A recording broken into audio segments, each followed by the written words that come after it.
Okay, well, hello and welcome. So, in fact, in this session, I'm going to take up a few problems from RMO Mark 1 as shared by Sophie Fellowship.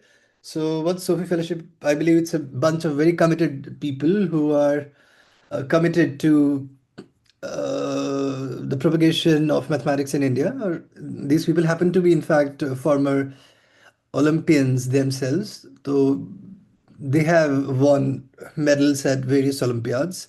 Obviously, all of them have qualified INMO, and many of them have represented India, and some of them even have won medals, including gold medal.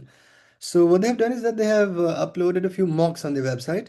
You can go and check. There are 5 mocks. So I'm going to take up a few problems from first mock.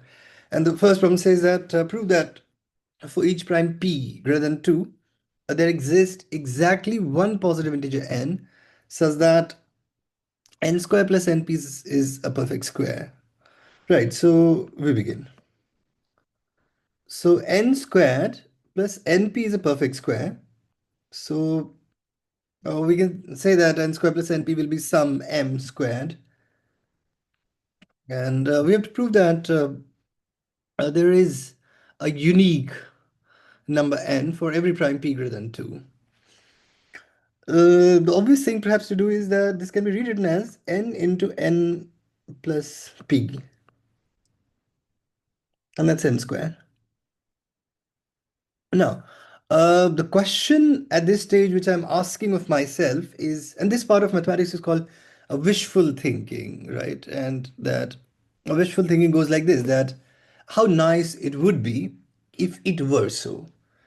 So what I'm asking of myself is that how nice it would be if the product of these two numbers is a perfect square, and if in fact these two numbers were perfect square themselves, like this number and this number were perfect square themselves.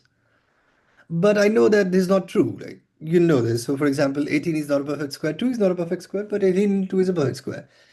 Uh, but if we have been given two numbers, A and B, and if they're co-prime, like they have no common prime number, and their product is a perfect square, then it means that both these numbers individually must be a perfect square, right? So I'm going to try that angle. That is it possible? So let's have a let's calculate the GCD of n plus p and n.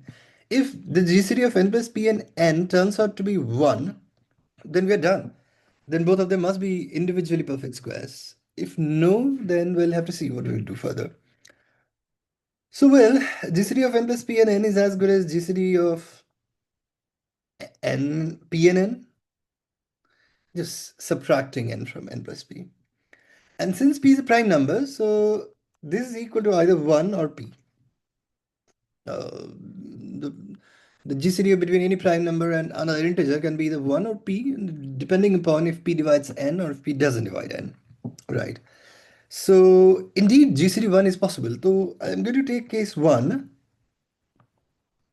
where GCD of p and n is 1. In which case, the GCD of this number and this number is also 1.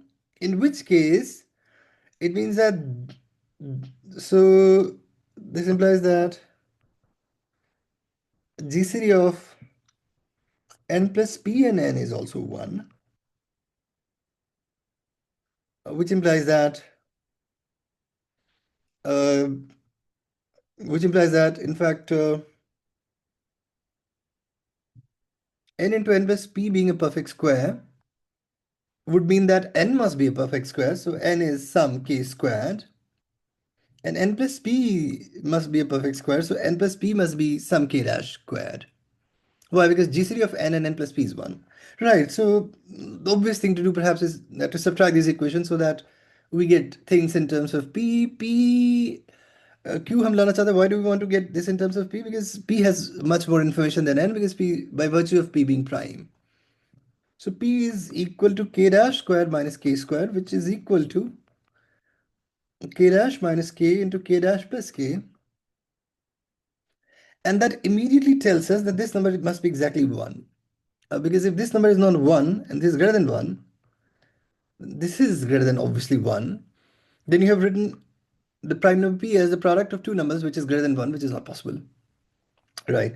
So that immediately tells you that k dash minus k is equal to 1.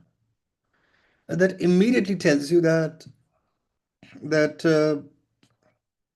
k dash is equal to k plus 1.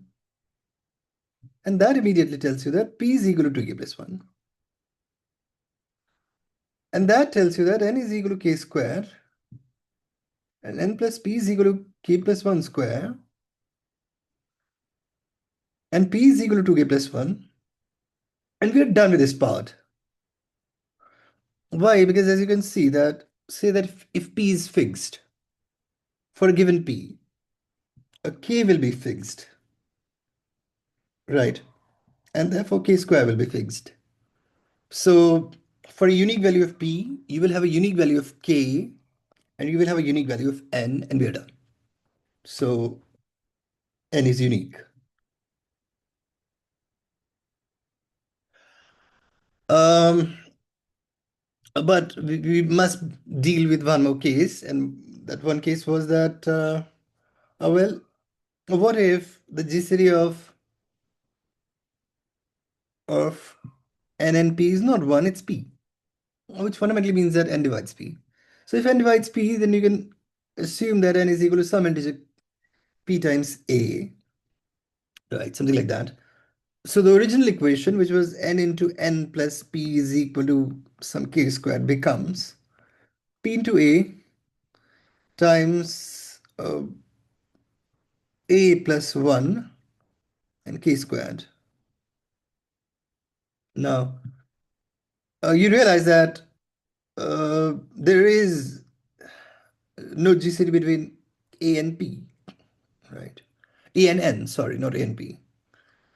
So, which means that if p squared into this number is a perfect square and p is prime, remember, so it means that this number must be a perfect square. A square plus a must be a perfect square.